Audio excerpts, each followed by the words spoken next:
ॐ यं ब्रह्मा वरुणेन्द्ररुद्रमरुतः स्तुन्वन्ति दिव्यैस्तवैर्वेदैः साङ्गपदक्रमोपनिषदैर्गायन्ति यं सामगा ध्यानावस्थिततद्गतेन मनसा पश्यन्ति यं योगिनो यस्यान्तं न विदुः सुरासुरगणा देवाय तस्मै नमः। श्रीमच्चन्दनचर्चितोज्ज्वलबभुः शुक्लाम्बरा मल्लिका मालालङ्कृतकुण्डला प्रविलसन्मुक्ता बलिशोभिता सर्वज्ञाननिदानपुस्तकधरा रुद्राक्षमालाकरा वाग्देवी वदनाम्बुजे वसतु मे त्रैलोक्यमाता चिरम्। मूकं करोति वाचालं पङ्गुं लङ्घयते गिरिं यत्कृपातमहं वन्दे परमानन्दमाधवम्। नमो भगवते तस्मै व्यासाय मिततेजसे यस्य प्रसादात् वक्ष्यामि नारायणकथामिमाम्। नारायणं नमस्कृत्य नरं चैव नरोत्तमं देवीं सरस्वतीं व्यासं ततो जयमुदीरयेत्। अथ विंशोऽध्यायः गोमाजन्मोपाख्यान। हे अगस्त्य मुनि, अर्को मंगलबार को बिहान पूजा प्रार्थना गरिसकेपछि सिद्धिविनायकको मूर्ति भन्न थाल्यो। हे शिवभट्ट ब्राह्मण, अघि कुनै समयमा गन्धर्वलोकमा सुखसङ्गीति नामको गन्धर्व थियो। त्यसकी प्रमोदिनी नामकी छोरी थिई। त्यस्तै सुशील गन्धर्वकी सुशीला अनि स्वरवेदीकी सुस्वरा र चन्द्रकान्तकी सुतारा एवं सुप्रभकी चन्द्रिका नामका छोरी थिए। ती गन्धर्व कन्या अप्सराहरूको यिनै शुभ नाम थिए। फेरि ती सबै पाँचै कुमारीहरू उमेरमा पनि बराबरका थिए। मानव ती चन्द्रमाबाट निस्किएका चाँदनी जस्तै प्रकाशमान थिए। ती पाँचै चन्द्रमा जस्तै मुख भएका, अति राम्रो केश भएका थिए र चन्द्रमाको अमृतरूपी रस भरिएका जस्ता उनका ओठ थिए। जसरी चन्द्रमाको चाँदनी सेता कमलहरूमा प्रफुल्लता सञ्चार गर्दछ, त्यस्तै गरी उनको दर्शनले हेर्नेका आँखाहरूमा आनन्दको सञ्चार हुन्थ्यो। मानव उनीहरू सुन्दरताको डल्लोबाटै पैदा भएका जस्ता अनि राम्रो रूप भएका हेरिरहँ जस्ता थिए। उनका कुचकुम्ब गोल गोल र उठेका ठाडा थिए। मानव ती वैशाख महिनाका कमल जस्तै लाग्दथे। नयाँ पालुवाहरूले शोभिएको लहरो झैँ नयाँ यौवन छछल्किएर ती अत्यन्तै सुन्दर थिए। तिनीहरू पहेँलो मिसिएको सुन जस्तै गोरा थिए। यसै कारण उनको चमक पनि सुनको जस्तै थियो। ती सुनकै अलङ्कारले शोभिएका थिए। तिनीहरूले सुनले बनेका चम्पाका फुलको माला लगाएका थिए अनि सुनकै वर्णका सुनकेसरीका फुलेका लहराले चुल्ठो सजाएका थिए अनि सुन जस्तै चम्कने सुन्दर वस्त्र धारण गरेका थिए। ती सबै सातै स्वर समूहमा, हावभावमा, नाना प्रकारका मूर्छना यानि स्वर विशेषमा, ढोलकमा ताल दिने विनोदमा, बाँसुरी, मुरली, वीणा बजाउनमा, भिन्न भिन्न स्वरमा मादल बजाउनमा, नाना भाँतीका नाच नाच्नमा, विविध प्रकारका चित्र बनाउने लहडमा, त्यस्तै अनेक किसिमका कलाहरूमा निपुण थिए। त्यस्ता प्रकारका ती कन्याहरू कुनै बेला वनक्रीडामा मुग्ध थिए। ती कन्या आफ्ना पिताहरूले पालिएका भए पनि कुबेरका बगैँचाहरूमा डुलफिर गर्थे। यस्तैमा एक समयमा लहडले नै ती पाँचै कन्या मिलेर वैशाख महिनामा एउटा वनबाट अर्को वनमा जाँदै पारिजातका फुलहरू टिप्ने बटुल्ने गर्थे। त्यस्तैमा कुनै एक दिन ती सुन्दरी कन्याहरू गौरीको आराधना गर्नका लागि कुनै स्वच्छ सरोवरमा गए। फेरि तिनीहरूले त्यस तलाउ यानि सरोवरबाट राम्रा राम्रा सुनका कोष जस्ता कमलका फुलहरू टिपेर ती राम्रा फुलहरू लिएर वैदुर्यमणि तथा शुद्ध स्फटिक र सफा स्वच्छ मुगा जस्तो जल भएको तलाउमा नुहाएर अर्को वस्त्र पहिरेर अनि चुपचाप त्यहाँको सुन मिलेका बालुवाहरूको भुइँमा सानो ढिस्को उठाएर पार्वतीको मूर्ति बनाउँदा भए अनि केशर मिलेको सेतो चन्दनले सिँगारिएकी ती पार्वतीलाई राम्रा राम्रा कमलका फुलहरू लिएर नाना प्रकारका उपचार, धूप, दीप, नैवेद्य आदिले पूजा गरेर अत्यन्त भक्तिभावले भरिएका ती कुमारीहरू नाना प्रकारका ताल यानि बाजाको ध्वनिपूर्वक त्यतिखेर त्यहाँ नाच्दा ती मृगनयीहरूले गान्धार स्वरको आश्रय अर्थात् उत्थान गरेर खुब राम्रो स्वरले तीखो ध्वनि भएको मूर्छना नामको ध्वनिपूर्वक गीत गाए। त्यस गीतको वाक्य विन्यास राम्रो प्रबन्ध भएको सुरिलो स्वरको अति उत्तम थियो। हर्षको रस वर्षाउने त्यो सुरिलो स्वर भएको ठाउँमा ती कन्याहरू नाचमा अत्यन्त मस्त रहेका बेलामा तब त्यो अच्छोद नामको उत्तम तीर्थमा स्नान गर्नका लागि वेदनिधि मुनिका छोरा प्रसिद्ध बेटा उहाँ आए। उनको रूपले रूपको सीमा लाई नाघेको थियो। उनको मुखमण्डल अत्यन्त राम्रो थियो। उनका आँखा कमलका फूलको पात जस्ता विस्तृत थिए। उनी युवा अवस्थाका थिए। उनको छाती चौडा थियो। उनका हात लामा लामा अति सुन्दर थिए। उनी केही श्याम वर्णका थिए, मानव उनी दोस्रो कामदेव नै हुन् कि जस्ता। उनी ब्रह्मचारी थिए। उनको शिरमा यामानको टुप्पी शोभायमान थियो। हातमा दण्ड लिएका उनी मानव धनुष लिएका कामदेव जस्तै थिए। उनले मृग चर्मका वस्त्र धारण गरेका थिए, जनै पहिरिएका थिए। सुन जस्तो चम्किलो मुजको मोटो कन्दनी पनि कम्मरमा धारण गरेका थिए।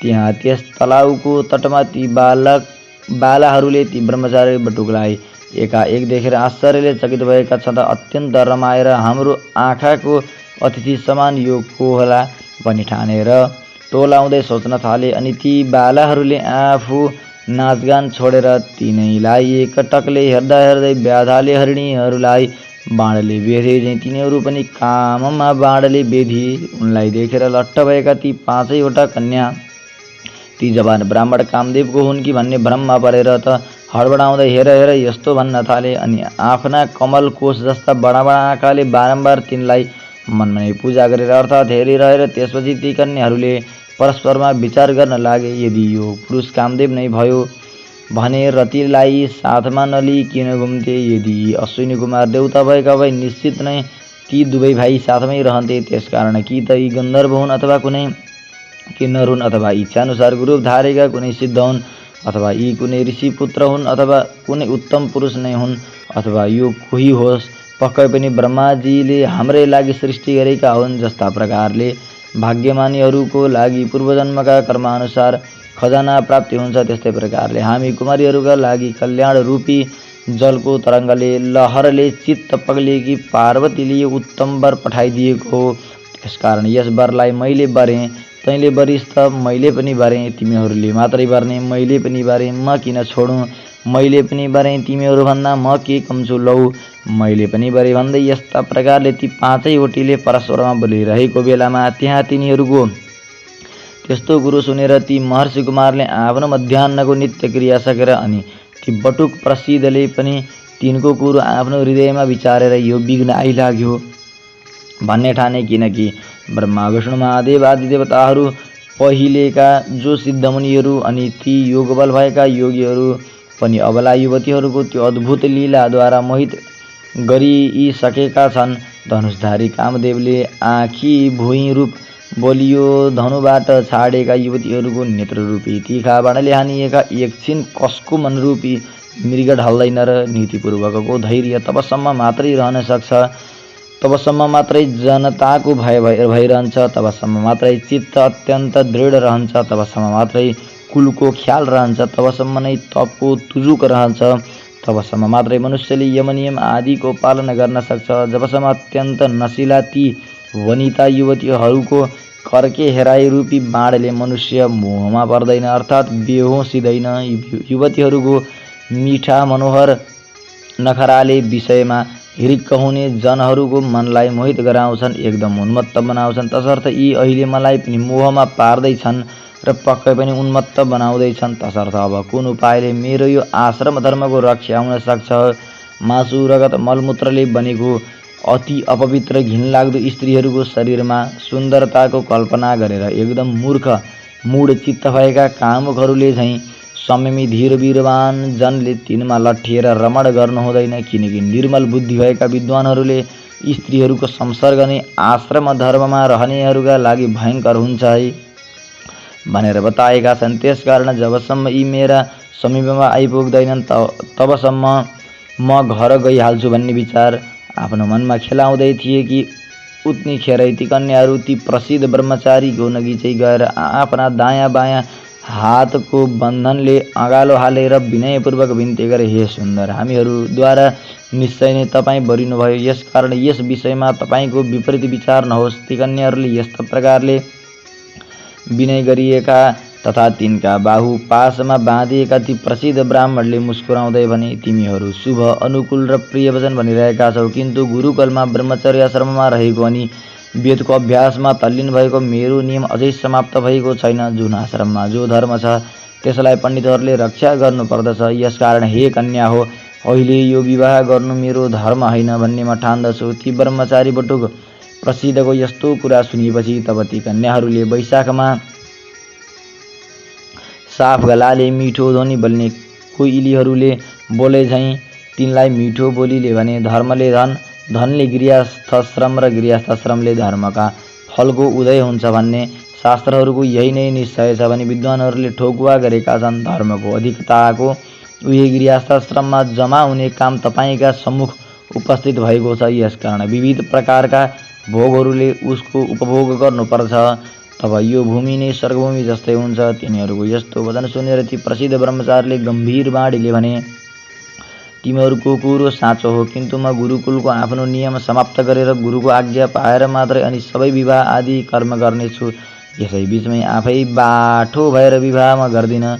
उनले यति भनेपछि फेरि ती कन्याहरूले, हे सुन्दर, तपाईँ सचमुच मूर्ख प्रतीत हुनुहुन्छ भने दिव्य औषधि, दिव्य रसायन, खानीको सिद्धि, उत्तम कलाहरू, सुन्दरी स्त्रीहरू, मन्त्र तथा धर्मबाट प्राप्त भएको धर्मको रस पनि जब यी स्वयं प्राप्त हुन्छन् त बुद्धिमानले यस्ता कुराहरूलाई छोड्नु हुँदैन। संयोगले नै यदि कार्यको सिद्धि प्राप्त भयो भने नीति जान्ने व्यक्तिले त्यसमा उपेक्षा गर्नुहुन्न, किनकि उपेक्षा गर्नाले फेरि फलको लाभ हुँदैन।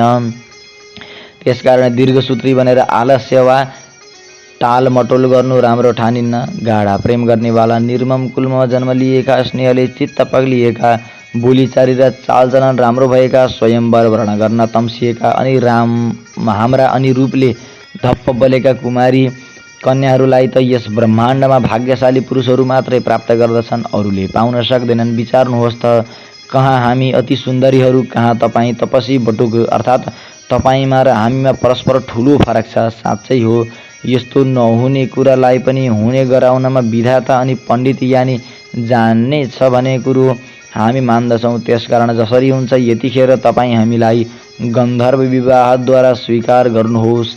यसैमा हाम्रो कल्याण छ, होइन भने आँखो लिएका हामी अब जीवित रहन सक्दैनौँ। तब तिनीहरूको त्यस्तो कुरा सुनेर धर्म जान्नेहरूमा श्रेष्ठ ती प्रसिद्ध ब्राह्मणले भने, हे मृगनयनी हो, धर्म नै धन भएका मनुष्यहरूले धर्मलाई कसरी त्याग्ने? धर्म, अर्थ, काम, मोक्ष यी चारैलाई यथोक्त विधिले सेवन गरेर मात्र यी सफल हुन्छन्, होइन भने निष्फल हुन्छन्। यतिखेर म व्रती छु, यसकारण व्रत पुरा नगरिकन बिना समयमा स्त्रीको परिग्रहण या स्त्रीग्रहण गर्दिन, किनकि जो मनुष्य क्रियाको समय जान्दैन उसले क्रियाको फल पाउँदैन। त्यसकारण यस समयमा मेरो मन धर्मको विचारमा लागेको छ। तसर्थ हे कन्या हो, सुन, यतिखेर म स्वयंवर गर्न चाहन्न, किनकि यस विश्वमा कति मनुष्य द्रव्य धनी, कति विद्या धनी, कति सिद्ध धनी, कति योग धनी, कति कीर्ति धनी हुन्छन् त कति संयम धनी, कति धर्म धनी हुन्छन्। ती मध्ये म धर्म धनी हुँ। आफ्नो धर्म छाडेर आफ्नै मनले गुरुजनको आज्ञा नपाइकन म कसैको पाणी ग्रहण गर्दिन। यस्ता प्रकारले ती प्रसिद्ध बटुकको आशय जानेर उनीहरूले हातबाट आफ्नो हात छुटाएर अनि उनीहरूले आफ्ना परस्परमा हेराहेर गरे। तब प्रमोदिनीले ती बटुकको गोडो पक्रे, त्यसै गरी सुशीला र सुस्वराले उनको हात पक्रे, सुताराले अगालो हाली र चन्द्रिकाले उनको मुख चुमे।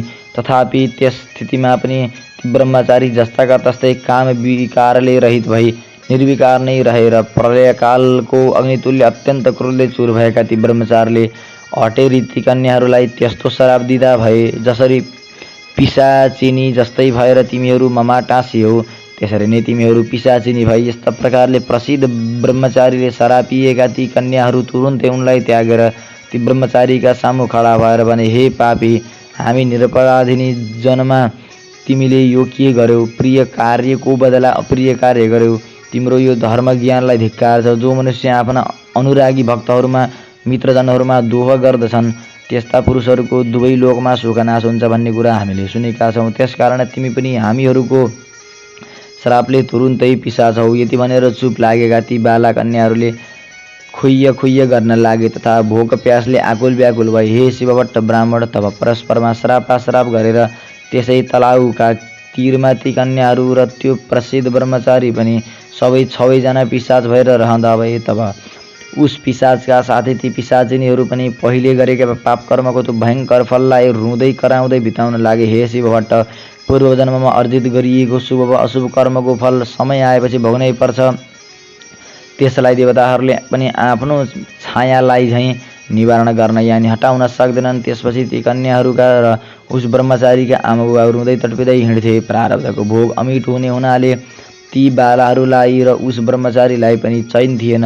पिशाच भएपछि ती पिशाचहरू आहारका लागि अत्यन्त दुखी भएर त्यसै तलाउको किनारमा यताउति भटक्दै बस्दथे। यस्तै प्रकारले धेरै समय बितेपछि मुनिहरूमा श्रेष्ठ लोमसजी पुष महिनाको शुक्ल चतुर्दशीको दिन अक्षोद तालमा स्नान गर्नका लागि त्यहाँ आए। तब त्यो ब्राह्मण लोमसलाई देखेर भोकले आकुल भएका ती सबै पिशाचहरू एकजुट भएर उनलाई मार्ने इच्छाले उनीतिर दौडे, किन्तु लोमसजीका अति कडा तेजले भदभद पोलिएका ती उनको अगाडि नगिचाइ रहन असमर्थ भए, सबै टाढै रहे। त्यसै बेला त्यहाँ वेदनिधि नामका ब्राह्मण टुप्लोक आइपुगे। हे शिव भट्टजी, अनि उनले लोमसजीलाई देखेर साष्टाङ्ग प्रणाम गरेर यानि उनका पाउमा ढोगेर उभि हात जोडेर शिर झुकाएर मिठो बोली बोले, हे ब्राह्मण, हे महर्षि, ठुलो भाग्य उदाएपछि नै सज्जनहरूको सङ्गति यानि भेट हुन्छ। गङ्गा आदि गरिएका सबै तीर्थमा जो मनुष्य सधैँ नुहाउँछ अनि जो मनुष्य सज्जनहरूको सङ्गत गर्छ, ती दुवैको सत्सङ्ग गर्नु बडो उत्तम ठानिन्छ। हे ब्राह्मण, गुरु अर्थात् महात्माहरूको समागम पृथ्वी तलमा दृष्ट वा दृष्ट फल दिनेवाला हुन्छ, अर्थात् स्वर्ग दिनेवाला या रोग हर्नेवाला हुन्छ, किन्तु त्यसमा धेरै विघ्न बाधा पनि हुन्छन्। यति भनेर वेदनिधिले ती पिशाचहरूको पहिले घटेका उनीहरूको अद्भुत वृत्तान्त बताए। यी उभिएका सबै तिनीहरू गन्धर्व कन्या हुन् र त्यो उभिएको यो बटुक चाहिँ मेरो छोरो हो। यी सबै नै परस्परमा सरापासराप गरेर पिशाच रूपले मलिन अनुहार पारेर, हे मुनि श्रेष्ठ लोमसज्यू, तपाईँका अगाडि उभिएका छन्। अब आज तपाईँका दर्शनले यी कुमारीहरूको र त्यस कुमारको पनि उद्धार हुनेछ। के सूर्योदय भएपछि अन्धकारको राशि गुफामा घुस्रदैन र? शिव भट्ट त्यो कुरो सुनेर दयाले मन पग्लिएका अत्यन्त तेजस्वी लोमस ऋषिले पुत्रको दुःखले दुखित ती मुनि वेदनिधिलाई भने, मेरा कृपाले यी बाला कन्याहरूलाई र त्यस बटुकलाई पनि तुरुन्तै पूर्व स्मृति प्राप्त हुनेछ र जसले तिनको परस्परको श्राप नाश हुन्छ, त्यो यस्तो धर्म पनि म बताउँछु भनी लोमसले भन्नुभयो। अब यिनीहरू मेरा साथ रहेर विधिपूर्वक माघभरि नै माघ स्नान गरून्। माघभरिको स्नानले मात्र माघ कतमा श्रापबाट छुट्न सक्दछन्, होइन भने अरू उपायले यिनको उद्धार हुन सक्दैन। हे वेदनिधि, श्राप रूपी पापको फल र मनुष्यहरूको पापको नाश तीर्थमा माघ स्नान गर्नाले मात्रै हुन्छ। मेरो यस्तै निश्चय यानि बुद्धि छ। 7 जन्मदेखि पाप र वर्तमान जन्ममा गरिएको महापाप पनि विशेष गरेर पुण्यतीर्थमा गरिएको माघ स्नानले सारा डढ्छ, अर्थात् नाश हुन्छ। मुनीश्वरहरू जुन पापको कुनै प्रायश्चित देख्दैनन्, त्यस्तो पाप पनि पुण्यतीर्थमा माघ स्नान गर्नाले नाश हुन्छ भन्छन्। यानि जानिकन आफ्नै मनले कोही जन माघ स्नान गर्छ भने त्यस स्थानले त्यो मोक्षफलको भाग्य हुन्छ। हिमालयको पर्वतीय प्रान्तमा रहेको तीर्थमा अर्थात् देवघाटको त्रिवेणीमा गरिएको माघ स्नान सारा पाप नाश नै हुन्छ। त्यसकारण अब यी कन्याहरू र तिम्रो त्यो छोरो तथा तिमी पनि सबै सद्गति चाहनेहरू मेरा साथ देवघाटको त्रिवेणीमा हिँड। त्यहाँ देवताहरूलाई पनि दुर्लभ हुने माघ स्नान माघभरि सबै एकैसाथ गरौँ। त्यहीँ नै पापबाट उत्पन्न भएको यो पिशाचत्वबाट यिनीहरू तुरुन्तै छुटकारा पाउनेछन् भने। यति भनी भोलिपल्टै ती सबै अत्यन्त खुसी हुँदै लोमसका साथ उनका कृपा शक्तिले आकाश मार्गद्वारा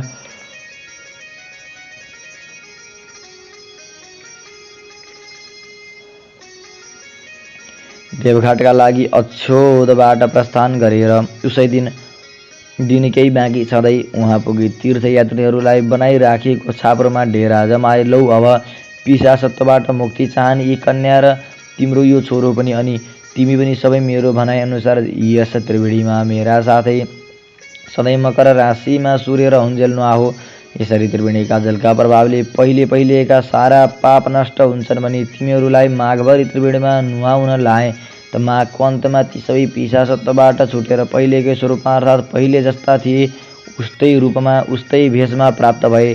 वेदनिधिले आफ्नो छोरोलाई र ती दिव्य रूपका कन्याहरूलाई देखेर भित्रैदेखि प्रसन्न चित्त भएका छँदा श्रद्धापूर्वक लोमसको स्तुति गरेर भने, तपाईँको कृपाले मात्रै पापरूपी समुद्रबाट यिनीहरूले तार पाए। हे ऋषिहरूमा श्रेष्ठ प्रभु, अब यी बालबालिकाहरूलाई के गर्ने, यसबारे उचित कुरो आज्ञा होस्। तब लोमसले भन्नुभयो, यो कुमार वेद पढिसकेको र आश्रमको नियम पनि पुरा गरिसकेको पठो छ, तसर्थ अब यो केटो आफूमा प्रेम गर्ने यी 5वटीको करकमल पक्रोस्, अर्थात् पाणी ग्रहण गरोस्। त्यसपछि लोमसका आज्ञाले र अनि आफ्ना बाबुको वचनले विवाहका लागि चाहिने आवश्यक शुभ वस्तुहरूको र त्यहाँका रैथाने ऋषिहरूद्वारा पढिएका वेद मन्त्रका ध्वनिले मङ्गलाचार गरिएको त्यो धर्मात्मा ब्रह्मचारीले विवाहको विधिले तुरुन्तै त्यही धर्मपूर्वक ती 5वटै कन्याहरूको हात पक्रियो, अर्थात् तिनीहरूसित विवाह गर्यो। तब आफ्नो मनोरथ पुरा भएका ती सबै कन्याहरू आनन्दले मस्त हुँदा भए। त्यो पट्टो कुमार पनि प्रसन्न भयो। त्यसपछि ती वरवधुलाई गार्हस्थ्य धर्मको शिक्षा र परस्परमा सरापका कारणले मात्रै प्राप्त भएको यो संयोगको फल र मेरा आशीर्वादले प्राप्त भएको सारा ऐश्वर्य प्राप्त गर, अनि यस्तै रूप रङ्ग उमेरमै रहेर यस्तै रहिरहेको यस पतिका साथ आउने प्रलयकालसम्म रहिरहो भन्ने आशीर्वाद दिएर हिँड्न लाग्दा ती वरवधुहरूका वेदनिधिले श्रद्धा भक्तिपूर्वक नमस्कार प्रणाम ढोग गरिएका ती लोमस ऋषि पनि देवताहरूले निवास गरिरहेको मेरु पर्वतको आफ्नो आश्रममा जाँदा भए। अनि वेदनिधि पनि 5वटी बुहारी र छोरीलाई अघि लगाई हर्षित हुँदै कुबेरको नगरी अलकापुरीमा गए। विवाह भएको 7 वर्षसम्म पनि ती परिहरूमा सन्तान नभएकोले तब फेरि अक्षोदमा मकर स्नान गर्न आएका लोमस ऋषि भाटाउँ ती 5 परिहरू प्रतिशहीद गरेर उनलाई ढोगे। आफ्नो दुःख हवाला बिन्ती चढाएर लोमस ऋषिले उनीहरूलाई भन्नुभयो, सन्तानका लागि अब तिमीहरू सबैले पतिका साथै यसै अक्षोदमा लगातार 3वटा मकर स्नान विधिपूर्वक गर्नुपर्दछ, अनि मात्रै तिमीहरूलाई सन्तान हुनेछन्। लोमसका आज्ञा अनुसार उनले बताए बमोजिम उनीहरूले 3वटा मकर स्नान गरेपछि तिनले घ्यालघ्याल्ती छोराछोरी पाए। तसर्थ हे शिवभट्ट ब्राह्मण, तिमी पनि यो देवघाटको त्रिवेणीमा विधि नियमपूर्वक पत्नी सहित भई लगालग 3वटा माघभरि मकर स्नान गरेर अनि म तिमीलाई आकाशमा सूर्यचन्द्र रहन्जेल नाउचलिरहने सन्तान दिनेछु। यति भनी सिद्धिविनायक चुप लागे। हे अगस्त्य मुनि, तब सिद्धिविनायकले बताए बमोजिम शिवभट्टले विधि विधान सहित मकर राशिमा सूर्य रहेको दिन माघे सङ्क्रान्तिदेखि माघ मसान्तसम्म नियममा रहेर 3वटा माघ स्नान पुरा गरे। देवघाटमा माघ स्नान गर्दा प्रत्येक माघका 30 दिनसम्म नै दिनौ कुनै न कुनै वस्तुदान गर्ने गर्दथे। माघको पहिलो दिन माघे सङ्क्रान्तिमा बिहानै त्रिवेणीमा नुहाई धुवाई घर आई तिलका झिक्राले जिउ सेकाई ब्राह्मण दम्पति बोलाए। तिनलाई तिलका लड्डु, भुटेको तिलमा सक्खर, घिउ मुछी, मुकुरियाइको तिल, भुङ्ग्रोमा पोलेको वा आगो माथिको पानीमा उसिनेको तरुलका टुक्रा, त्यस्तै सक्खरखण्ड, सुथुनी, आलु, पिँडालु एवं बुहोतामा भरिभरि घिउ तथा सक्खरका डल्ला। अनि ती दम्पतिलाई नै खिचडी खान प्रशस्त पुग्ने गरी 1 माना वा बेसी नै मसिना नयाँ चामल, त्यति नै दलेको मासको खोस्टे दाल, त्यस खिचडीमा हाल्न चामलको आधा नापको घिउ, अनि अरू तरकारीका अचारका लागि चाहिने सरसामानले टन्च भएको सिधा र लाउने तयारी, उनी कुनै लुगा वा ओढेने वा सुती धोती उपरना आदि दान दिन्थे। गरिब गुरुवालाई पनि तिलका लड्डु र गुडुवा लड्डु बाँडिदिन्थे। आशाले आउनेहरूको पनि पोल्टो भरिदिन्थे। अनि अरू प्रत्येक दिन चाहिँ दाउरा, कम्बल, वस्त्र, जुत्ता, घिउ, तेल, डल्ला, तकिया, दोलाई, पाखी, अन्न, सुन, कमण्डलु, अखण्ड दीप तथा कङ्गालहरूलाई भोजन, लुगाफाट, भरबौदा, मकल, तातो दुध, हलुवा, पुरी तयारी, खिचडी, जुलेबी एवं जाडोले थुरथुराइरहेका कङ्कालहरूलाई कम्बल र खाना आदि गुप्तदान, अनि चटाई, गुन्द्री, बर्का, काने टोपी, तयारी लगाउने लुगाहरूमध्ये कुनै न कुनै एउटा चिज बाहुनहरूलाई दान दिने र गरिबहरूलाई बाँडिदिने गर्थे। यसै गरी 3वटा माघभरि मकर स्नान गरिसकेपछि लगत्तै आउँदो मङ्गलबार सिद्धिविनायकको पूजा गर्न गएका शिवभट्ट दम्पतिले पूजा गरिसकेपछि सन्तान प्राप्तिका लागि प्रभुको आज्ञा अनुसार 3वटा मकर स्नान विधिपूर्वक हामीले पुरा गर्यौँ। हे प्रभु, हामीलाई प्रभुको करार अनुसार सन्तान दिनुहोस् भन्ने प्रार्थना गरिरहेका ती भक्त शिवभट्ट दम्पतिलाई सिद्धिविनायकले भने, हे शिवभट्ट दम्पति, आजको 8औं दिनमा बिहान यसै गरी मेरो पूजा गर्नु र उसै बेला एउटी गाई आएर तिम्रो मुख हेरिरहनेछन्। तिमीले पनि गाईको मुख हेरेर पूजा गर्नु, अनि गाईले गोब्र्याउनेछन्। यो गोबर भूमिमा खस्न नपाउँदै हातमा थापी घर लैजानु र तसलामा राखी माथिबाट तसलैले छोपिदिनु। 4 दिन भएपछि हेर्नु, कन्या उत्पन्न भइरहेकी हुनेछन्। छोरो भने तिमीले पूर्वजन्ममा राखेका छैनौ। यति विनायकको आज्ञा सुनि शिवभट्ट ब्राह्मण र सती ब्राह्मणी सिद्धिविनायकलाई पनि दण्डवत प्रणाम गरी घर फर्की उता सिद्धिविनायक पनि अन्तर्धान हुनुभयो। यसको 8 दिनपछि मङ्गलबार बिहानै समस्त पूजा सामग्री लिई दुवै स्त्री पुरुष सिद्धिविनायकको मन्दिरमा गई पूजा गर्न लाग्दा एउटी गाई आई हेरिरहन्। अनि शिवभट्टले सिद्धिविनायकको पूजा सकेर गाईको पनि पूजा गरे। तब गाईले गोबराइन् र शिवभट्टले त्यो गोबर भूमिमा खस्न नपाउँदै हातमा थापेर सिद्धिविनायकलाई दण्डवत प्रणाम गरी सानन्द घर आए अनि त्यो गोबर तसलामा राखे। माथिबाट तसलेले छोपिदिए। 4 दिन भयो र माथिको तसला झिकी हेर्दा कन्या उत्पन्न भइरहेकी देखे। कस्ती कन्या पनि मध्याह्नकालका सूर्य जस्तै तेज भएकी, पूर्णचन्द्र जस्तै मुखमण्डल भएकी, बाँसुकी नाग झैँ हात पाउ भएकी र बाघको जस्तै कम्मर भएकी, सावित्रीका जस्तै पैतला भएकी, त्यस्तै परम सुन्दरी कन्या देखेर शिवभट्ट र सती अत्यन्त हर्षित भई तलसलाबाट झिकेर निदान गरी राम्रो सुरक्षा गरी पाले। त्यस बालिकालाई खान दुध भएन र फेरि सिद्धिविनायक मन्दिरमा गई पूजा गरेर गणनाथ प्रसन्न भई हे शिवभट्ट ब्राह्मण, हे सती ब्राह्मणी, के भन्ने इच्छा छ भन। यस्तो आज्ञा भएको सुनि शिवभट्ट बिन्ती गर्दछन्, हे गणनाथ, हजुरको कृपाले सन्तान पाएँ तर त्यस बालिकालाई खान दुध भएन, त्यही बिन्ती गर्न आएको हुँ। यति सुनेर त्यस बालिकालाई दुध दिए जाऊ भनेर सिद्धिविनायक अन्तर्धान हुनुभयो। अनि सतीले आफ्ना स्तन निचोरी हेर्दा दुध आउन लाग्यो र त्यस बालिकालाई खान दिई बढाइन्। जस्तै सीताजी उत्पन्न हुँदा राजा जनकलाई आनन्द भएथ्यो, त्यस्तै ती बालिका उत्पन्न हुनाले शिवभट्ट र सतीलाई आनन्द भयो। त्यसपछि योग्य ब्राह्मणहरू डाकी नामकरण संस्कार गराए। ती ब्राह्मणहरूले भने, शिवभट्ट गाईको गोबरबाट उत्पन्न भएकी हुनाले यी बालिकाको नाम गोमा भयो र यी बालिका भाग्यमानी हुनेछन्, सम्पूर्ण लोकले सम्मान गर्नेछन्। यति ब्राह्मणहरूले भविष्यवाणी गरेपछि शिवभट्टले यथेष्ट भोजन र दक्षिणा दिई विदा गरे। आगन्तुक सबै ब्राह्मणहरू आफ्ना आश्रममा गए। त्यसपछि ती गोमा नामकी कन्या शुक्ल पक्षका चन्द्रमा झैँ प्रतिदिन बढेर 5 वर्षकी भइन्। अनि शिवभट्ट ब्राह्मण र सती ब्राह्मणले एक दिन कन्यालाई भने, हे पुत्री, हामी गङ्गा स्नान गरेर आउँछौँ, तिमी पूजाको निम्ति अक्षता खेलाइराखे भनी हराएर दुवै दम्पति नित्य गङ्गा स्नान गरेर हरिहरको पूजा गरी सुवर्णादि नाना द्रव्य दान गरेर आउँथे। त्यही क्रमले दान गर्दा गर्दा अमरावती थर्क्यो र देवराज डराई समस्त देवता साथमा लिई कैलाशमा श्री महादेव कहाँ बिन्ती गरे, हे ईश्वर, मर्त्यमण्डलको हिमालय पर्वतको श्रृङ्खलाको दक्षिण भागमा एउटा ब्रह्मपुर भन्ने नगर छ। त्यहाँ शिवभट्ट नामका ब्राह्मण र सती नामकी 3 पतिव्रता स्त्री छन्। ती दुवै स्त्री पुरुषले हजुरका पुत्र सिद्धिविनायकको सेवा गरेर सिद्धिविनायक खुसी भई असङ्ख्य सम्पत्ति दिए। ती शिवभट्टले सम्पत्ति पाएपछि नित्य गङ्गा स्नान गरेर हरिहरको पूजा गरी सुवर्णादि नाना द्रव्य दान गर्नाले अमरावती थर्क्यो। हे शम्भो, म अरू पनि बिन्ती गर्दछु, ती शिवभट्टले सम्पत्ति पाएपछि सन्तान भएनन् भने फेरि सिद्धिविनायकको सेवा गरे। तब सिद्धि गणेशजीले खुसी भएर सकल लक्षणले युक्त भएकी परम सुन्दरी एउटी कन्या पनि वरदान दिए। हे प्रभु, हामीहरूको रक्षा गरिबक्स्योस्, हजुरले रक्षा नगरे अमरावतीबाट हामीले च्युत हुनुपर्नेछ। यति इन्द्रको प्रार्थना सुनि महादेव आज्ञा गर्नुहुन्छ, हे देवेन्द्र नराउ, म रक्षा गर्नेछु, अब सबै अमरावती जाओ। शिवजीको त्यस्तो आज्ञा सुनि उहाँलाई दण्डवत प्रणाम गरी सुरराज इन्द्र अमरावती फर्के। त्यसपछि महादेवले भिक्षुक रूप धारण गर्ने देवताको रक्षाका निमित्त जटाको मुकुट बनाई।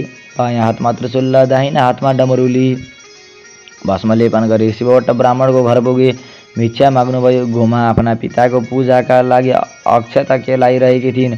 निकै बेरपछि, हे भिक्षुक, मेरा मातापिता गङ्गा स्नान गर्न गएका छन्, म अक्षता केलाउँदैछु, एकैछिन पर्ख, भिक्षा दिने अरू कोही छैनन्। यति भनेर पर्खाइरहने उनी अनि अक्षता केलाइसकेपछि भिक्षा लिई भिक्षुक रूप श्री महादेव छेउ आई। हे भिक्षुक, मेरा मातापिता घरमा छैनन्, म अक्षता केलाउँदै थिएँ, त्यसै कारण विलम्ब भयो, दुःख नमान भिक्षा ल्याऊ भनिन्। गोमाको यति कुरा सुनि भिक्षु रूप महादेव भन्नुहुन्छ, हे ब्राह्मणी, यतिका बेर पर्खाइ बल्ल अब भिक्षा दिन आइस, म त्यो भिक्षा लिन्न दिने भए तेरा बाबाको पूजा गर्न केलाइराखेको अक्षता दे। यति भिक्षु रूप महादेवको वचन सुनि गोमाले लिने भए भिक्षा ल्याऊ, नलिने भए अक्षता त म दिने होइन भनिन्। गोमाको त्यस्तो वचन सुनेर रिसाएका महादेवले, हे पापिनी ब्राह्मणी, तैँले अहङ्कार गरेर मलाई भिक्षा दिइनछ त तँलाई म श्राप दिन्छु। त 7 वर्षकी हुँदा 70 वर्षको बुढोसँग तेरो विवाह होस्, फेरि तेरा मातापिताले महाकष्टसहित सिद्धिविनायकको सेवा गरेर पाएको सबै सम्पत्ति पनि नाश होस्, फेरि तँलाई पनि अनेक थरीका दुःख आइपरुन्, फेरि तेरा मातापिता पनि चाँडै नै मरिजाउन्। यति 4 थोक थले श्राप दिए। यति पनि त्यो भिक्षा पनि नलिई त्यहाँबाट अन्तर्धान भई कैलाशमा पुग्दा भए। इति श्री स्कन्द पुराणे केदारखण्डे माघ मासमे कुमारग्रस्त संवादि श्री स्वस्थानी परमेश्वर व्रतकथायां गोमोत्पत्तिर्नाम विंशोऽध्यायः। ओम उपनयित मंगलम वह सकल जगन मंगलालय श्रीमान दिनकर किरण निबोधित नवनलिन दल निवेक्षण कृष्ण काले वर्षतु पर्जन्य पृथिवी सस्यशालिनी दिस्वयं क्षोभरहितो ब्राह्मणा सन्तु निर्भयाः अपुत्रा पुत्रिणः सन्तु पुत्रिणः सन्तु पौत्रिणः निर्धना सदना सन्तु जीवन्तु सरदां सतं तत्रैव गंगा यमुना च तत्र गोदावरी सिन्धु सरस्वती च तीर्थानि सर्वाणि वसन्ति तत्र यत्राचितो दारकथा प्रसङ्गः या कुन्देन्दुतुषारहारधवला या शुभ्रवस्त्रावृता या वीणावरदण्डमण्डितकरा या श्वेतपद्मासना या ब्रह्माच्युतशङ्करा प्रभृतिभिर्देवैः सदा वन्दिता सा मां पातु सरस्वती भगवती निःशेषजाड्यापः कायेन वाचा मनसेन्द्रियैर्वा बुद्ध्यात्मना वा प्रकृतिस्वभावात् करोमि यद्यत् सकलं परस्मै नारायणायेति समर्पये तत् श्री स्वस्थानी दिव्यार्पणमस्तु।